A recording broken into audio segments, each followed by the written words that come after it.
S'il vous plaît.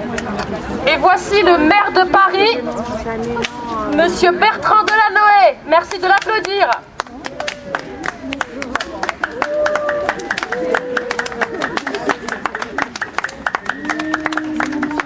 Merci. Mes chers compatriotes, my dear fellow citizens, je suis venu vous présenter mes excuses. I'm here to apologize deeply. Une énorme erreur a été commise.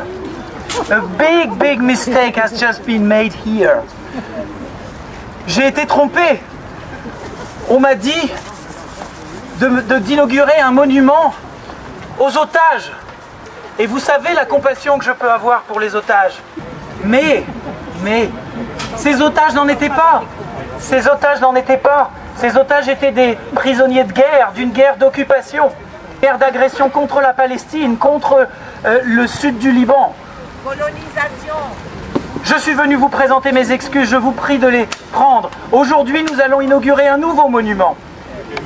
Ce monument, nous sommes en train de l'installer grâce à vous, avec votre mobilisation. Des symboles vivants de cette guerre d'occupation, de cette guerre contre le Liban, de cette occupation en Palestine. C'est notre camarade Salah Hamouri.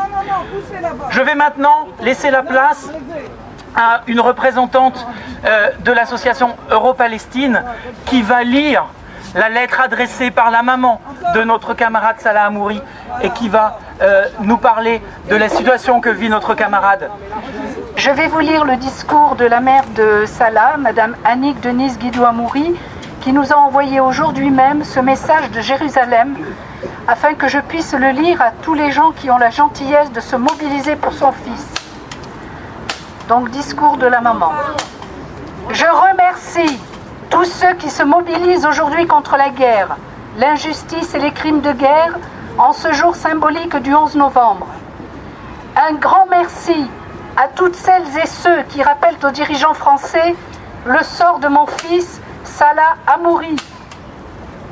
Je ne sais pas si les 11 000 prisonniers politiques et les résistants palestiniens pourront entendre votre message, car ils sont oubliés par nos dirigeants et par l'Europe. Pourtant, il ne pourra y avoir la paix tant que les 11 000 prisonniers palestiniens, les ministres, les membres du Parlement, les enfants, les prisonnières ne seront pas libérés. Ma voix se joint à la vôtre pour exiger la libération de toutes les résistantes et les résistants. Il est resté 3 mois en interrogatoire à Moscovier.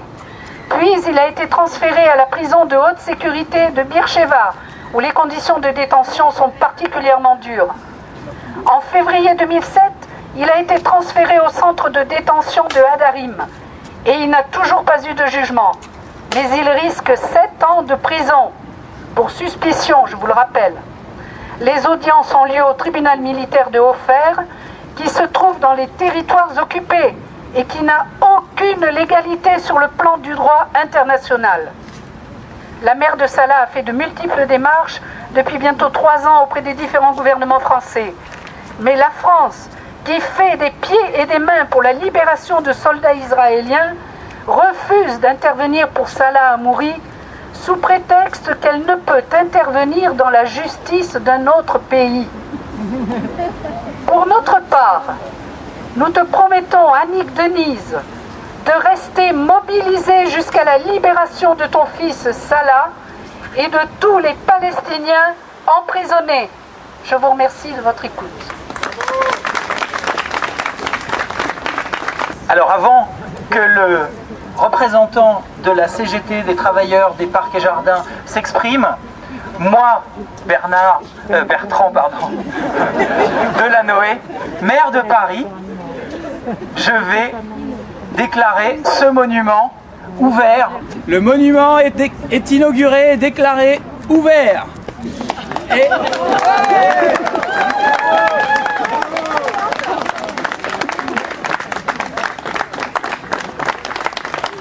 Donc j'interviens ici au nom du syndicat CGT-EVSPC qui au sein des services municipaux publics parisiens intervient dans les parcs et jardins.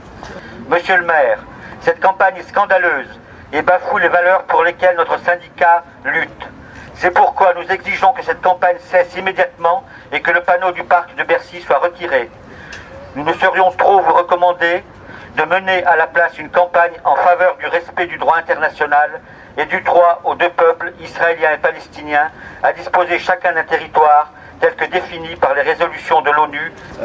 Je tiens à rajouter que notre syndicat se tient à disposer à examiner toutes les initiatives qui pourraient être prises par la suite dans le cadre de cette campagne. Voilà, je vous remercie. Alors, nous allons passer la parole maintenant au professeur Christophe Oberlin, qui fait régulièrement, comme vous le savez, des missions chirurgicales dans la bande de Gaza. Merci. Eh bien, nous avons réussi à faire décrocher ces panneaux où on nous expliquait finalement que 3 Israéliens valaient mieux que 11 000 Palestiniens. Maintenant, nous disons qu'il doit aussi choisir le côté de opprimés, de résistants, et pas le côté de colonisateurs, en défendant les 11 000 prisonniers palestiniens. En affichant les portraits de ces soldats en civil, légendés de leur nom, la mairie de Paris pratique un amalgame douteux. Nous vous demandons de faire retirer ces portraits.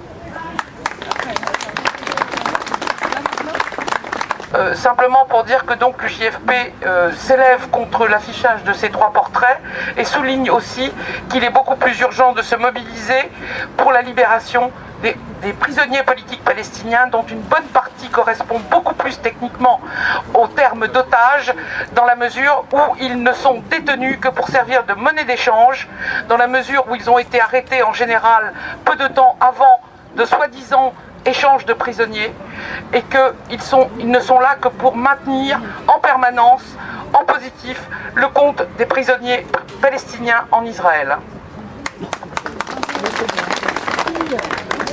Non, non, non à l'occupation! Non, non, non à l'occupation! Non, non, non à l'occupation! Non, non, non à l'occupation!